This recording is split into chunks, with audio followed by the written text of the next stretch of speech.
lấy vàng đổi đất. Suốt mấy ngày lên xe ngựa dông rủi khắp nơi các miền ngoại ô kinh thành Savatthi, nhưng trưởng giả Sudata chưa chọn được một miếng đất vừa ý. Hôm kia ông tìm thấy một khu vườn rất đẹp, vừa rộng rãi bằng phẳng, lại vừa có hồ có suối, có các ngọn đồi thoai thoải. Tuy vườn trồng xoài là chính để có thu nhập kinh tế, nhưng chủ nhân cũng biết giữ lại những gốc cây cổ thụ rễ lá rườm rà, có trái có hoa, cùng các khóm cây có thân đẹp lá đẹp hoặc có hương thơm. Hỏi ra mới biết đây là khu vườn sinh thái nghỉ mát của công tử Jetta Kỳ Đà, con vua Pasenadi. Biết là sẽ rất khó khăn, nhưng trưởng giả cũng tìm đến vương phủ của hoàng tử, lựa lời khôn khéo xin ông ta nhượng lại khu rừng ấy để sử dụng vào việc lợi ích. Hoàng tử Jetta cười to: ta biết ông giàu nứt đố đổ vách, nhưng ta cũng đâu có thiếu tiền thiếu bạc đến nỗi phải bán khu vườn xinh đẹp ấy đi, hở ông trưởng giả triệu phú. Tôi nào có dám nói chuyện mua bán ở đây thưa điện hạ. Trưởng giả Sudata cất giọng nhũng nhặn: chỉ vì khu vườn ấy thích hợp cho việc kiến lập một tu viện, nên tôi chỉ xin hoàng tử mở lòng quảng đại, hoan hỷ nhượng lại thôi mà. Trước sự khiêm tốn nhưng không kém phần quyết liệt của Sudata, hoàng tử Jetta muốn nêu lên một cái giá cho ông trưởng giả đáng kính này phải nản chí. Thôi được rồi, khu vườn của ta còn quý hơn cả vàng. Nếu ông trưởng giả mang vàng lá đến đó lót đầy khu vườn, ta sẽ nhượng lại cho. Nói thế xong, hoàng tử Jetta mỉm cười kín đáo, định phất tay bỏ đi. Nhưng kỳ lạ chưa kìa, khuôn mặt ông trưởng giả bừng sáng lên vô cùng mừng rỡ. Xin cảm ơn điện hạ, bậc vương giả không thể nói hai lời, tôi sẽ làm theo như ý của ngài. Thế rồi ngay tờ mờ sáng hôm sau, trưởng giả Sudata cùng hàng chục gia nhân với những chiếc xe ngựa chở vàng lá đến và bắt đầu lát thảm vàng lên đất của khu vườn. Hoàng tử Jetta tất tả đến xem, ông ngạc nhiên quá. Chuyện nói thách để mà chơi giờ đã trở thành sự thật. Nhưng hoàng tử cũng còn một hy vọng là ông trưởng giả sẽ thiếu vàng. Suốt 2 ngày liên tiếp, hoàng tử Jetta thấy trên sắc mặt ông trưởng giả chưa có dấu hiệu nào là ông ta thiếu vàng. Và vàng thì cứ theo từng cỗ xe lần lượt đổ đến. Và hàng chục gia nhân mãi chăm chí, cần mẫn, tuần tự lát vàng từng chục thước rồi hàng trăm thước. Chuyện gì xảy ra thế này? Hoàng tử Jetta tự hỏi. Tại sao có người xem vàng như đất cục? Nghe nói ông trưởng giả mua đất này để lập một tu viện. Tu viện ấy cho ai? Cho người nào? Phải là một nhân vật tầm cỡ, vị triệu phú này mới phát tâm hiến cúng dũng mạnh kinh khiếp như thế chứ.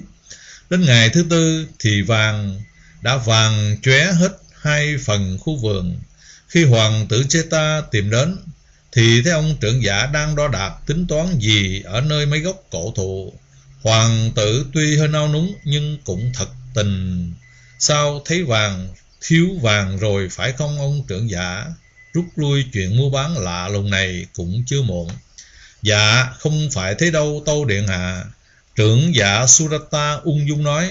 Tôi đang tính cách lót vàng nơi những gốc cây choán chỗ trên đất, đồng thời tính xem nên chở vàng từ kho nào đến đây mới đủ và tiện đường nhất. Hoàng tử Jetta thấy mình nổi da gà cả toàn thân. Ngạc nhiên tò mò, ông hỏi trưởng giả về tu viện, về mục đích kiến tạo tu viện để mà làm gì. Trưởng giả Sudata đôi mắt chợt bừng sáng lên, thân thiết nắm tay hoàng tử, nói tóm tắt nhưng đầy đủ về Đức Phật, tăng chúng và giáo pháp cho hoàng tử nghe. Trưởng giả cũng tâm tình thổ lộ mục đích hoàn toàn vô vị lợi của ông, rằng là vì muốn phục vụ văn minh, văn hóa cho đất nước này, cho quê hương này của chúng ta. Từ lâu chắc điện hạ đã thấy bọn ngoại đạo, tà giáo chúng lộng hành như thế nào, đang mua thần bán thánh như thế nào, dân giàu nước mạnh không cũng chưa đủ. Phải cần có một giáo pháp thánh thiện, trong sáng và lành mạnh, để cho bao người thoát khỏi sự ngu muội cuồng tín. Phải có những giá trị tinh thần đích thực để nương tựa đời này và đời kia.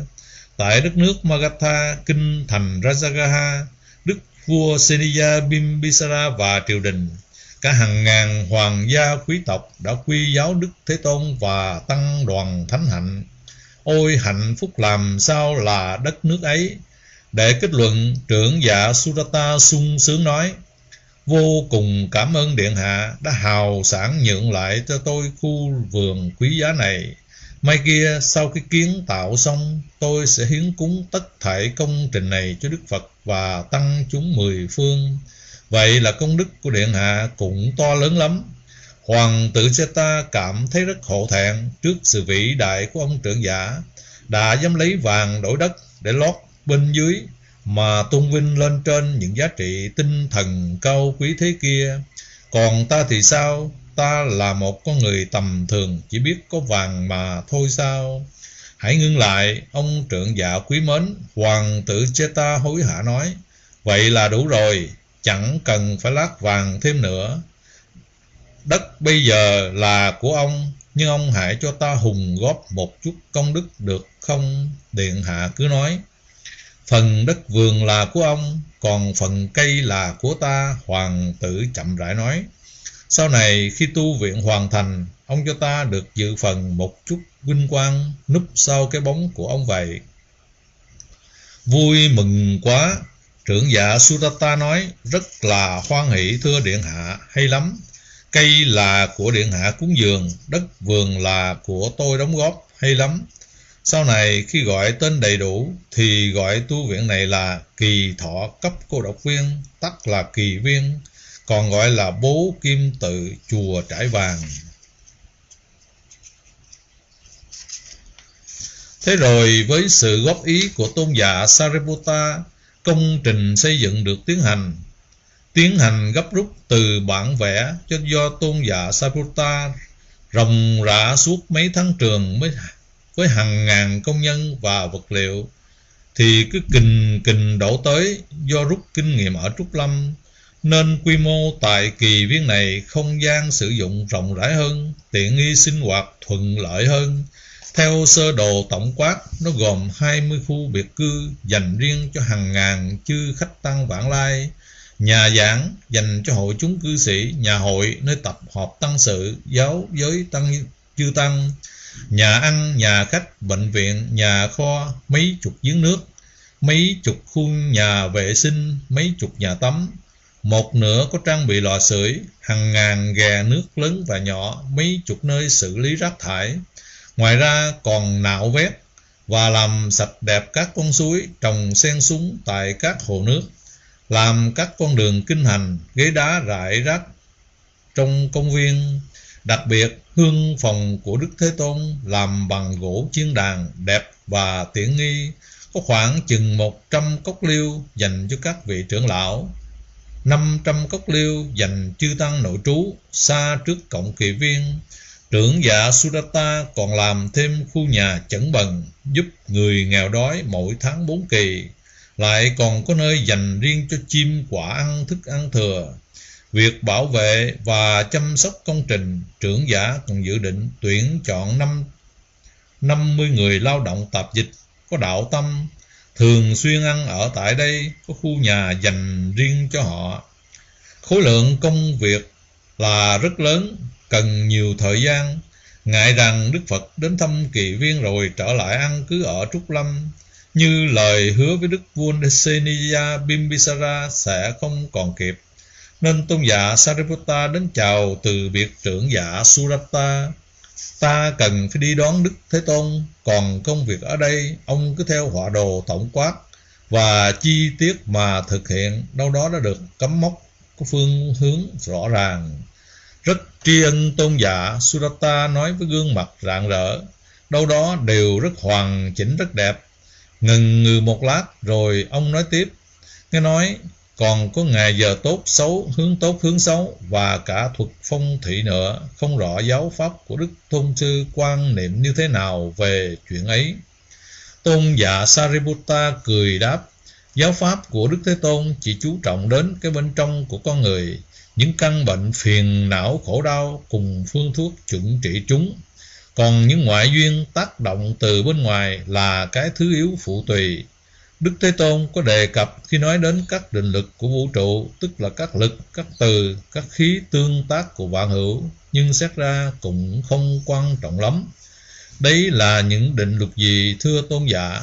Ồ, ông hãy suy gẫm mà xem, nắng mưa, ngày đêm nóng lạnh, thời tiết, ba mùa trong năm, các ảnh hưởng của mặt trời, mặt trăng tác động đến ao biển, sông hồ, con người, muôn thú thảo mộc.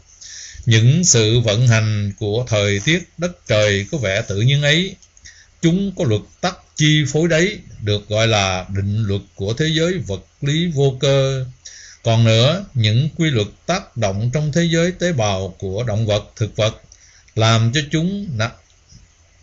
cho giống nào sanh ra giống ấy, cam ra cam, quýt ra quýt, huyết thống di truyền, con giống cha ảnh hưởng ngu trí, thì được gọi là định luật của thế giới vật lý hữu cơ. Rồi cái luật tắc thứ tư là định luật về pháp, khá khó hiểu, nó chi phối pháp giới, toàn bộ cư dân hữu tình, vô tình của quả đất. Nói đến ngang đây, tôn giả Sariputta chậm rãi tiếp lời thân mật: ông triệu phú có biết không, khi ngồi dưới cội Bodhirukkha, Đức Thế Tôn đã quay mặt về hướng đông. Đấy là hướng của thanh khí, dương khí. Nó sẽ hỗ trợ tốt cho khí lực của cơ thể.